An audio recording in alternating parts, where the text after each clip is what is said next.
Breaking news చూస్తున్నారు. సహస్ర హత్య కేసులో వెలుగులోకి షాకింగ్ విషయాలు వస్తున్నాయి.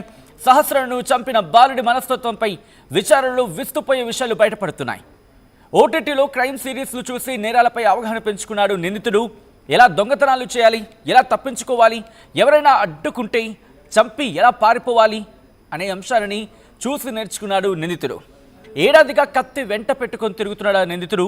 పలుమార్లు స్కూల్ బ్యాగ్లో కత్తి పెట్టుకున్నట్లు అనుమానాలు వ్యక్తమవుతున్నాయి. స్కూల్లో తోటి విద్యార్థులతోనూ క్రిమినల్ ప్రవర్తన ఉండేదట. సో ఈ నేపథ్యంలోనే ఇన్ఫ్యాక్ట్ కొద్దిసేపటి క్రితం పోలీసులు మాట్లాడుతున్న క్రమంలో కూడా పోలీసు ఉన్నతాధికారులు మాట్లాడుతున్నప్పుడు కూడా ఒకే అంశాన్ని వాళ్ళు చెప్పడం జరుగుతోంది. ఏమని?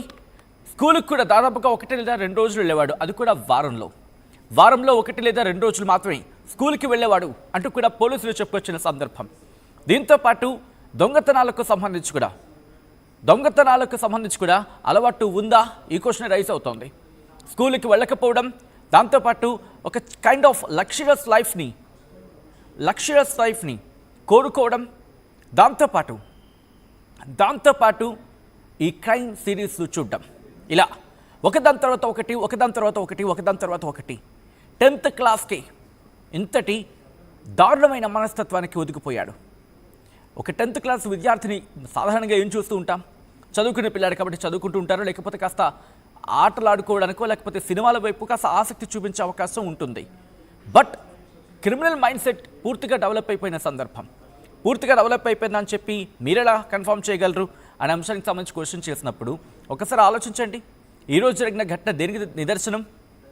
ఈరోజు జరిగిన ఘటన ఆ తల్లిదండ్రుల బాధ ఎవరికి అర్థమవుతుంది? మీరు చూడొచ్చు, సహస్ర ఇల్లది, ఆ ఘటన జరిగిన ప్రదేశం అది. ఆ ఇంట్లోకి చొరబడి సహస్ర మీద దాడి చేసి అత్యంత దారుణంగా, అత్యంత అమానవీయంగా, అత్యంత క్రూరంగా చంపేశాడు. అయితే ఆ కత్తి ఉంది కదా, ఆ కత్తికి సంబంధించి మాట్లాడుకునే క్రమంలో ఇంట్లోనే బహుశా ఏదో ఒక ఎలుకని పెంచుతున్నాడట. ఒక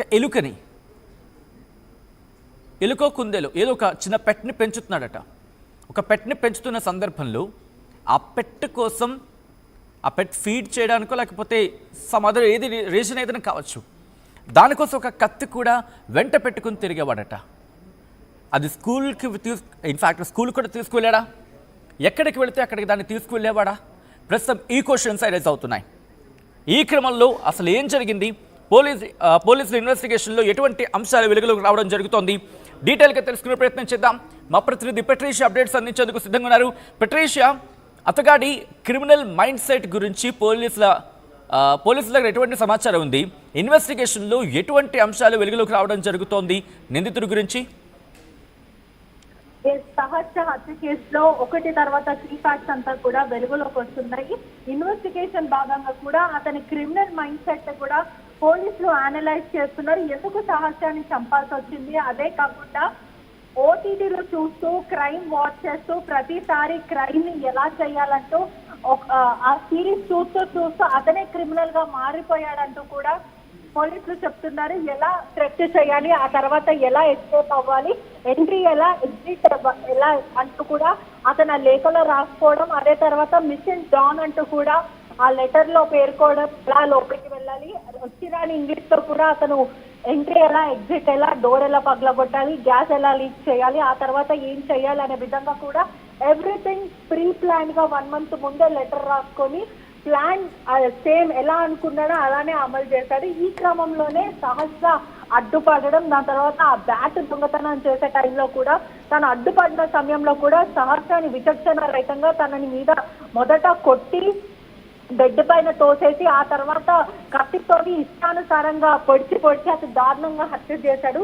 అతనుకున్న మెంటాలిటీ కూడా, అతని దగ్గర ఒక ఫోన్ వచ్చింది, తల్లిదండ్రుల ఆర్థిక పరిస్థితి బాగాలేదు, ఈ ఫోన్ కూడా నేనే కొనుక్కున్నానని చెప్పాడు. ఆ ఫోన్ దొంగతనం చేశాడా లేకపోతే ఎవరైనా ఇచ్చారంటూ కూడా తల్లిదండ్రులు అనేక సార్లు ప్రశ్నించినప్పటికీ కూడా ఎక్కడ కూడా సమాధానం చెప్పకపోవడం, ఆ తర్వాత ఆ తల్లిదండ్రులు కూడా వదిలేయడం, వాళ్ళు కూడా గ్రాంటెడ్ తీసుకోవడం. ఎందుకంటే ఖచ్చితంగా మన పిల్లలకి ఇక్కడ నుంచి అన్న ఫోన్ వచ్చింది, 10వ తరగతి చదువుతున్న కుర్రాడి దగ్గర ఫోన్ వచ్చింది, తల్లిదండ్రులు ఇప్పించలేదు, మనం ఎక్కడి నుంచి వచ్చిందని ఆరాధించుకోవడం, ఆ ఫోన్ రావడమో లేకపోతే ఇది ఏది చేయకుండా తల్లిదండ్రులు సరే ఫోన్ ఉంది కదా వాడుకుంటాడులే అంటూ కూడా వదిలేయడం, ఆ ఫోన్ లో ఇష్టానుసారంగా ఓటీటీకి అలవాటు పడడం, క్రైమ్ థ్రిల్లర్స్ ని చూడడం, అదే కాకుండా సిఐడి కానీ ఇటువంటివి క్రైమ్ కి సంబంధించిన ఇన్వెస్టిగేషన్ కి సంబంధించిన మర్డర్ కి సంబంధించిన క్రైమ్ సిరీస్ చూస్తూ అతనే క్రిమినల్ గా మారిపోయాడని తెలుస్తుంది. ఒకవైపు అతి దారుణ హత్య చేసిన తర్వాత కూడా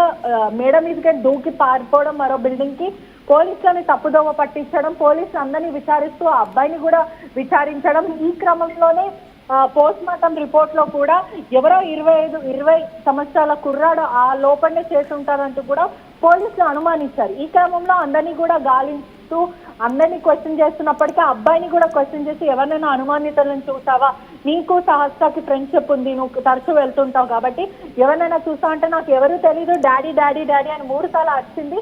నా తల్లిదండ్రులకు ఈ విషయం చెప్పానని కూడా చెప్పకండి, వాళ్ళు నన్ను తిడతారు, ఎందుకు చెప్పావని పోలీసు కదా చెప్పకండి, విచారణ అయిపోతే నన్ను పంపించేయండి అంటూ కూడా ఇదే రిపీటెడ్లీ చెప్పడం, ఆ తర్వాత పోలీసులను కూడా తప్పుదోవ పట్టించడం, ఎట్టకేలా సాఫ్ట్వేర్ ఉద్యోగి ఇచ్చిన ఒక క్లూ బట్టి కూడా పోలీసులు అతనికి తమదైన స్థాయిలో విచారించిన తర్వాత క్రైమ్ ని ఎలా చేశాడో విడమర్చి చెప్పడము, ఎండ్ టు ఎండ్ అంటే పాయింట్ టు పాయింట్ కూడా క్లియర్ గా డీటెయిల్ గా చెప్తున్న పోలీసులు, అంటే పోలీసుల ముందే తెగేసి చెప్పడం వల్ల పోలీసులకే కంగు తిన్నట్టు చాలా షాకింగ్ గా అనిపించింది. ఒక 10వ తరగతి చదువుతున్న కుర్రాడు 10 సంవత్సరాల ఒకవైపు బాలికల్ని చంపడం, సార్లు దాదాపు 20 సార్లు కత్తిపోట్లతో ఎలా చంపారని కూడా పోలీసులకు షాకింగ్ అనిపించింది. ఒకవైపు పెద్దవాళ్ళ మైండ్ సెట్ నుంచి ఆలోచిస్తే ఈ క్వశ్చన్స్ కి ఏమాత్రం సమాధానం రాదు. అదే ఒక చిన్న మెంటాలిటీ వైజ్ గా మనం ఆలోచిస్తే అనేక ఆన్సర్లు దొరుకుతాయి. ఒకటి ఆ తల్లిదండ్రుల ఆర్థిక ఇబ్బందుల వల్ల బ్యాట్ కొనించారు అనే ఒక